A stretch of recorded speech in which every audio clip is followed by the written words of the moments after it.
Hey, good morning. Welcome back to Gro-tential. I'm Sarah, and I'm with my awesome dad, Doc. How you doing? I'm doing well, just keeping warm. So we started this podcast, we don't remember how long ago, but about 2 years ago. But we hope that it's been a blessing to you. I think this is maybe one of my favorite things that you and I do together. Good. What do you think about this podcast? I'm in it with you, my dear. Yeah. I'm in it with you. Yeah. I'm super excited about the next two podcasts we're doing because we're talking about the 6 ideas that will help us have the best year yet. And then after that, you and I started discussing, could we talk about the Bible in ways that would be helpful for people to go back to? So maybe the story of the Bible. How do you go about it? So we're kind of kibitzing on that being our next series. That'll be great. Which I'm really excited about. But I thought I'd kick this one off with asking you a couple personal questions. All right. You ready? Okay, are you a night owl or morning person? I'm definitely a morning person. Have you always been a morning person? As long as I can remember. Yeah. Okay. Favorite food? I don't even like food. I am. If there is an opposite of a foodie, that's me. Okay, you got a strand of COVID that killed your taste buds forever. Yeah. So it's like the long haul. But what was it before? I like steak a lot before. Yeah. I would say if I got to pick, it would be ribeye. Yeah. Okay, what is something that you think we are similar in, you and I personally? How about something positive and something negative? I love it. All right. Negative, we're both know-it-alls. We think we know it all. When I was a little girl, my dad always has this joke that, what was the joke? You'd say, I'd say, if you said to Sarah, the sky is blue, she'd say, no, it isn't, it's gray. yeah. Yeah. Sounds about right. And positive, I would say we're problem solvers. Yeah. We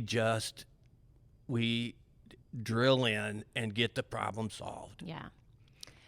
Yeah, that's been a gift you have taught me, and I'm thankful for. Very thankful for. Okay, so back to this know-it-all situation. It's a perfect segue because one of the things we're talking about today is humility. And you and I were talking before this podcast started that a lot of times we define humility wrong. And Brene Brown had a definition of humility that you talked about in Sunday sermon, which was awesome. It was on anger. Let's just say I took a few notes on that one. For a friend, obviously. Obviously. Yeah. So, but can you give us that definition from Brene Brown? Yeah, so basically, because Brene is a genius, she says humility is you would rather get it right than prove you're right. So Brene says in humility, in relationships, instead of spending a whole bunch of energy to prove you're right, you would rather get the issue right. Yeah. And that is, I think, one of the best definitions I've heard because I am hardwired to think I am right. Do you think that is most people, or do you think it's a special brand? Well, I've always said the trouble with know-it-alls is they get in the way of us who really do. Yeah. Yeah. So I struggle with it big time with my husband, with my kids, and I will get in arguments where I am like so sure that I am right. And it's like I am so aggressively wrong. And so it is something that I've been trying to work on, and it's hard to overcome. It is hard to overcome, but it's no fun for the people around me. Or no, I have a lifetime of proving that. Yeah. Okay, so I love this definition because it helps us put what's most important first. Yeah. And I think too many of us spend so much wasted energy trying to prove we're right. And it's about stuff we don't even truly know most of the time. Right. You know, or we know very little about. And when you think of this definition and people trying to live their best year yet, if you are someone who struggles with thinking you do know it all, or struggles with this idea of humility, what would be a starting place for someone to help think about this in a better way this year? Okay, so I'd like to look at this from two different ways. The first is I would rather have a pleasant, strong, healthy relationship with Shay than to prove that I'm right in my political opinions and she's wrong. Yeah. Okay, do you and Mom differ a little politically? We do. Yeah. Jacob and I do also. So this is an area that has been a form of tension. Not much, but a little bit. Okay, so what does that look like in practice? So in the moment, we're watching the news. Shay sees something that upsets her, and she talks to me about it. And if I'm humble, I can not agree with her, but listen. If I'm not humble, then I have to say, no, you're wrong about this. Or I have to say, you let this upset you too much. So what I've done is I've put myself and my opinions above our relationship. Yeah. Because she's not going to respond and say, well, thank you. I never saw that in myself. You are a genius. Yeah, right. Yeah. And I think for too much of my life, I've tried to, this is ugly and I even hate to admit this, but I'm going to do it. I tried to parent Jacob as if I know better or as if I get it right. And it's one of the ugliest things in our earlier days that I wish I could do again. You, in your sermon on Sunday, and maybe you can share with us what verse, because I can't remember that you drew this out of, but you connected one of the ways we beat anger is by humility. Yes. And can you just maybe give us one idea on that as we talk about this? Yes. So at the core of anger is a sense that I haven't been treated right. Or it's a sense that somebody has kept me from accomplishing something that I would have otherwise accomplished. So at the core of anger is my ego. Yeah. I'm not being treated right. This is about me. Humility deals with the issue in a very different way. Humility stops being self-focused and says, what is the right and healthy thing in this moment? Even if I have been treated wrong, what is the healthy way to respond to that being treated wrong? As opposed to my ego shouting, I'm going to make this right. You can't do this to me. This isn't fair. Yeah. Punish. Yeah. Okay, I love that because this is the gift when Christians get it right. Yeah. You create health where you go. Everywhere. You create better homes. You create better relationships, a better working place. And I don't think innately we want to admit we're wrong, or humility doesn't come innate. I think it's something you do have to work on. I do too. And it's because it's like the first shall become last kind of idea. And so especially when you're hurt, especially when you have been wrong. So I love that you hit on that. Who wants to be humble? Who wants to because it almost feels like you're folding, or it feels like Yeah. you're not. You're letting the person get away with something. Exactly. So what would you say to someone who's in that zone of hurt and anger, and this person, I don't want them to get away with something. I want them to be held accountable or whatever it might be. Well, history has proven over the millennium that approach just doesn't work. Mm-hmm. I mean, you can do it all day long, but you're not going to resolve any problems. Mm-hmm. You're not going to make any relationships better, and you're not going to be happier. Yeah. I need to, if I want to live a better life this year, I need to deal with these issues in a different way. Mm-hmm. I'd rather get it right than be right.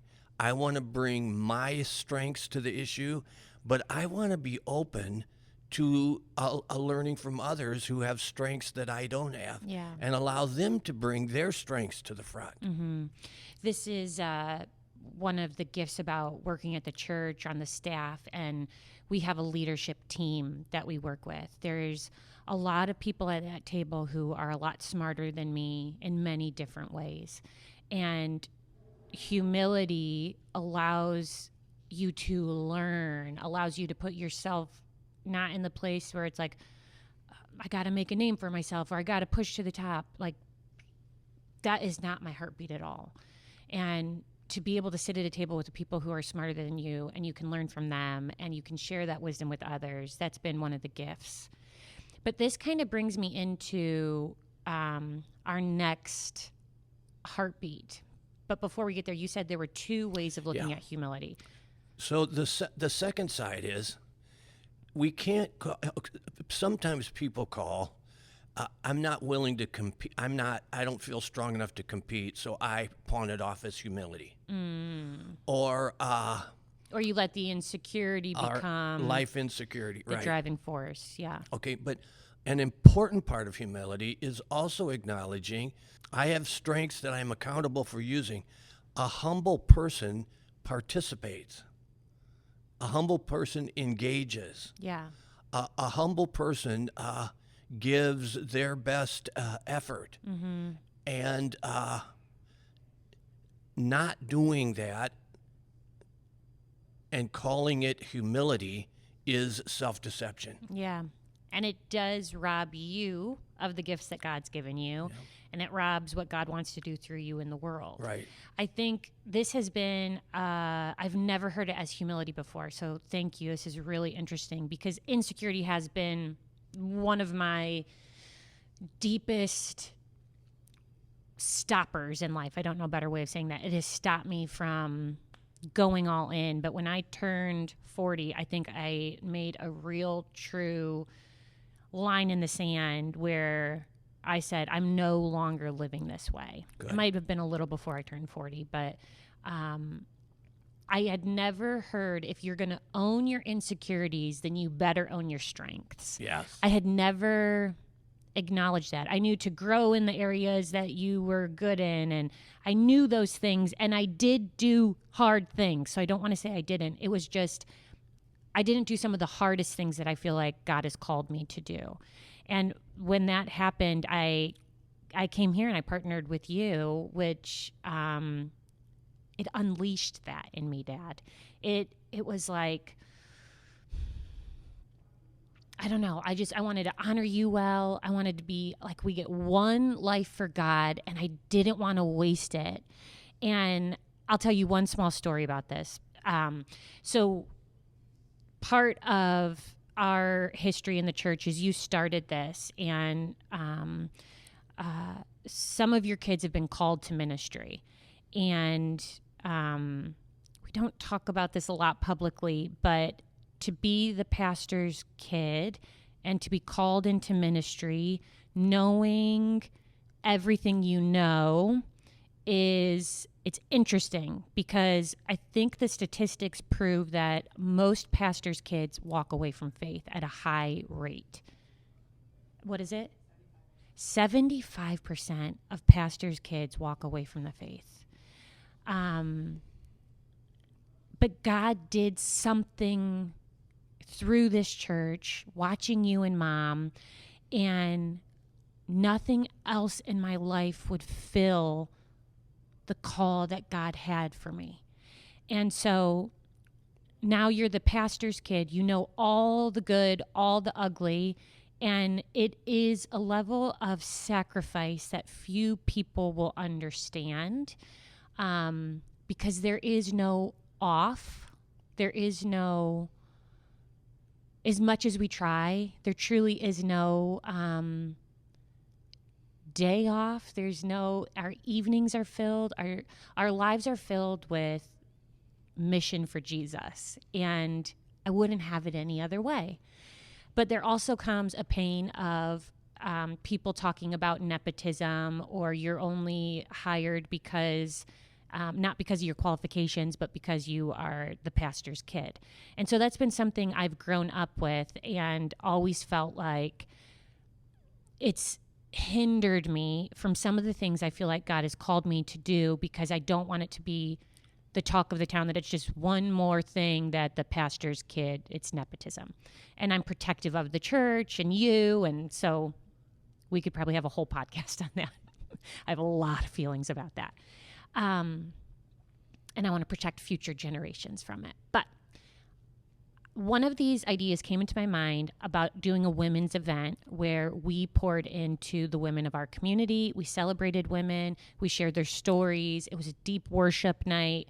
And I wanted to do it for probably 2 years, and I just wouldn't.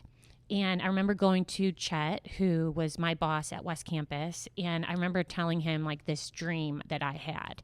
And it was like undeniable. I could see it. I could feel it. But I told him I don't want to put up with the fight that might come with it. And he said, so you're going to allow the negative voices to be louder than the voice of God in your life. Wow. Yeah. Way to go, Chad. Yeah. So we put on this event. It was probably 4 or 5 years ago. We did it a couple years in a row. Huge success. Awesome. I still feel the moment. It's just like one of those peaks. And I went out with a couple this week who the woman there told me that it's going to make me cry. She told me she was suicidal and she was absolutely done with life. And she had gone through horrible things, and her mom said, why don't you just go to this event? And she told me that at that event, she felt God speak to her in the kind of way where she found life. Awesome. And she said, I'm no longer going to live this way. And it's changed her life ever since because of how God showed up. And I think too often we live in our insecurities instead of like, God will use your strengths. Yes, he will. And so you better not let the voices of others or the voice of your insecurity be louder than the voice of truth and the voice of calling. And I love that idea. I do too. Okay. What time are we at, Lex? Okay, so I want to move this conversation then to the next piece, because I think to overcome insecurities, I think to have humility when you've been hurt, or to really move in the focus of not being right but doing what's right, it takes resilience. Yes, it does. One of our first podcasts was done on, I think we called it grit. And I think it's a big piece of both of our lives. I would say that's maybe one of our biggest things that is similar is we do solve problems, but I think we have a grit about us that nothing will keep us down. We will get back up. We will seek God. We will fight if we have to, but if we're doing it alone, we're doing it. Right. So talk to me about resilience. Resilience will make you confront every problem you have to solve next year differently. Resilience says, I'm going to figure this out, and I'm going to work as hard as I have to make this happen. without resilience, we end up looking for shortcuts. We end up looking for what is the easiest, can I avoid this problem? What is the easiest way around this problem? But resilience says, if at first you don't succeed, try again. Yeah. Resilience is not a one moment thing where in that moment I grit my teeth and do what I need to do. Resilience is an approach to life. Yeah. I'm going to get up tomorrow and I'm going to work on this. I'm going to get up the next day and I'm going to work on it. I'm going to get up the next day and I'm going to work on it. And I'm going to solve this problem in the kind of way that things get better. So I heard a fascinating study done in the younger generations versus the older generations. And in it, it said what happens and why they are the most anxious generation that we've had so far is because they do less. Let me explain. When you were younger, you would have to go to a person's door to ask them on a date, or you would have to do it in person. When I was younger, it could be a home telephone call. Now it's online, so you don't even have to physically speak to anybody. And so when you do something less and less, it creates deeper anxiety when you have to do real conversations. Even making phone calls, my kids and I joke about it all the time because it's such a text and online.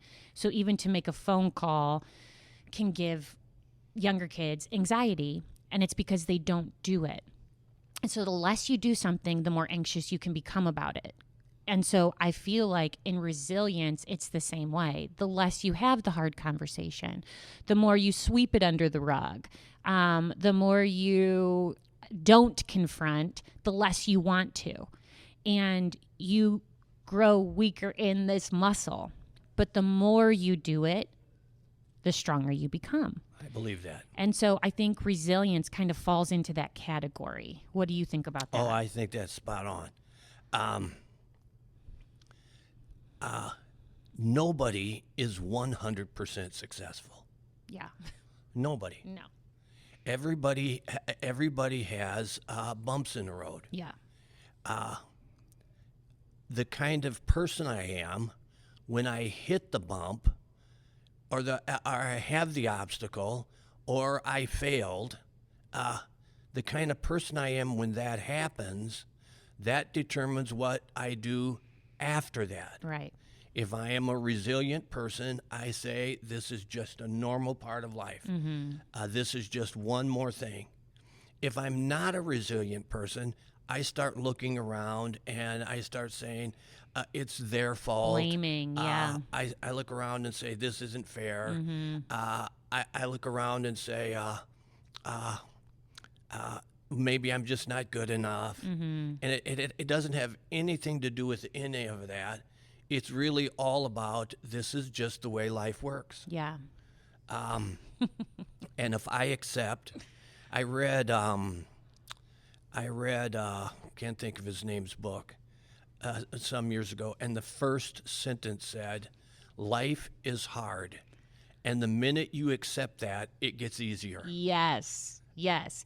There's also, it's the saying, the more you become comfortable with being uncomfortable, the better you are. Yes. And I think especially like as you move up in leadership or as your kids grow and you have to do the hard things in being parents, like there is such a reality about that. I don't remember the last time I felt comfortable. I think there's a knot in my stomach almost regularly now. And I think it's the church. Well, Paul lists everything he went through. I got beat. I got stoned. I was in the water a night and a day. Yeah. And at the end, he says, and on top of that, there is the anxiety for the churches. Yeah. He put it in his tortures. Because you care. Yeah. It is a weight you carry. Yeah. You care so much. Okay, so when you think of resilience, when is a time in your life that maybe as a dad, I'd love to hear that aspect, that you had to be resilient. You had 4 girls and a son. So you have 5 kids. Jay was born later in life. So the girls, Misty was 17. She's my older sister. And I was the baby at 10. So it was like a brand new stage of life. But when's a time as a parent that you felt like resilience was needed? Well, it was probably when you girls were dating, and I felt like locking you in the basement until you were 21. Yeah.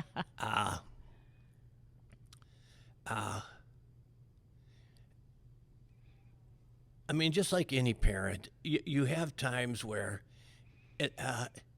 everybody seems to be getting along well. Mm-hmm. And then you have stretches where it's like you can't have a single supper without somebody being grouchy. Yeah. Do you know what I mean? Oh, yeah. So my siblings and I, we are best friends. Like, nobody will mess with any of the siblings. We are ride or die. We are for each other so very much and best friends. But we were kind of rotten when we were younger to each other. I remember, like, Crystal and I, we probably fight the most, Crystal and I. Probably still do. Yeah, it's probably true. And we're very similar, very strong women. But we picked up boxes and we're hitting each other with boxes. Like, we had some crazy in us. Yeah. And so, yeah, we were brutal to each other. Yeah, do you remember I used to say to you, these little dweeby friends of yours, Will come they'll and be go. gone. Yeah. But your sister will always be your sister. Yeah, yeah. And you were 100% right. You were 100% right. So when you think of resilience now, Dad, in your realm of life and where you and Mom are, what does it look like for you? Well, I have to be resilient in a different way. I'm doing the best I can to create a space for other leaders. Yeah. So sometimes resilience looks to me like I would really do it in a very different way. But I'm creating space for other leaders. Yeah. So I just have to say to myself, this is not your issue. You have given this person this space. Now I have to resiliently say to myself, this is not your issue. Yeah.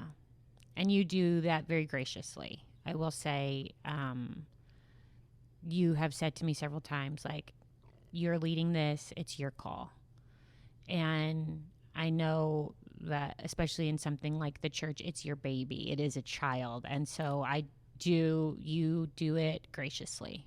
And you do a good job at that, about letting us lead. And but you also do a good job of, like, teaching us too. So we had a big snowstorm. It's like -30 outside right now. It's miserable. We had a big snowstorm on Sunday and 12 inches of snow.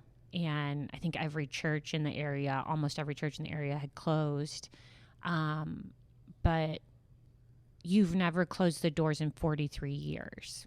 And I think sometimes that is, like, it'd be much easier to close the doors when the snow's, it's crazy. But it's not about what's easy, it's about what's right.